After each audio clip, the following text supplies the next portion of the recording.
Please join me now in prayer. Holy and eternal God, you whose love lies at the very center of our universe, we open our hearts and minds to you. Fill us with your Spirit. Awaken us again to the vision of Jesus, that in him we may ever with you abide. Amen. The Gospel of John and the letters of John, John 1, 2, and 3, are among some of the later writings found in our New Testament. Our best guess is that they were authored somewhere near the end of the first century, or perhaps maybe even early into the second century. They bear a lot of similarity to one another, both in language and in style. There is also thematic connection between the Gospel of John and the letters of John. All of this suggesting that if the writings were not penned by the very same hand, they likely originated from the very same community of believers, a community influenced by the version of the Gospel that we find for us in the Gospel of John. One of the things that we hear both in the Gospel of John and in the letters of John is a great concern for where we abide. Of the 18 times that I am told that the word abide appears in the New Testament, 17 of those occurrences are in the Gospel of John or in one of John's letters. John has a great concern for where we abide. Not where we abide geographically, but where we abide in some deeper kind of way.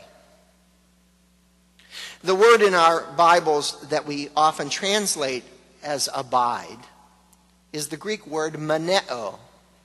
Meneo seems to mean to sojourn, to continue, to hold or to be held. It has something to do with staying and lingering, remaining, dwelling, waiting. Abide in me as I abide in you, we hear Jesus say to his friends on the evening before his death. Essentially, Jesus is saying, sojourn with me, continue with me, hold me, and I will hold you. And we are left to wonder what all of this might mean for those first disciples who will soon be faced with his execution and departure. And we are left to wonder down through the ages what all of this might mean for us, now living 20 centuries later. At the end of For Whom the Bell Tolls, Ernest Hemingway's great novel about the Spanish Civil War, the central character in the book, Robert Jordan is his name. He is mortally wounded by a mortar shell. Maria, the woman he loves, wants to stay with him and die right there alongside him. It's one of those life-gripping scenes that burns itself into your memory, particularly if you have seen the motion picture version of the novel. Gary Cooper, you may remember, played Jordan, while Ingrid Bergman was Maria. Maria wants to stay. Jordan wants her to go and to live on. And one of the striking things about the scene Hemingway describes for us so artfully is the way in which it seems to resemble the 15th chapter in the Gospel of John, the abide in me as I abide in you passage that Gail read for us just a few moments ago. Now you will go for us both, Jordan says to Maria. You are me now, and I am you also. Now you are going well and fast and far, and we both go in you. If you go, I go too. Maria starts to go, but she stops and she looks back. Roberto, she says, let me stop and stay. Stand up now and go. And we both go. Robert Jordan responds emphatically. There is no goodbye because we are not apart. Jordan is left to die. And Maria goes, we know, with something of Jordan there within her. The power of one person's love to go on existing in this life and in the love of another, even after the person is gone. Jesus says to his friends, abide in me as I abide in you.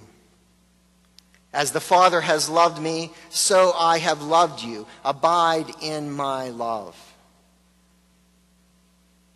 Sojourning with Jesus, continuing on with him as we journey through life, holding him in our hearts, being held by him in spirit,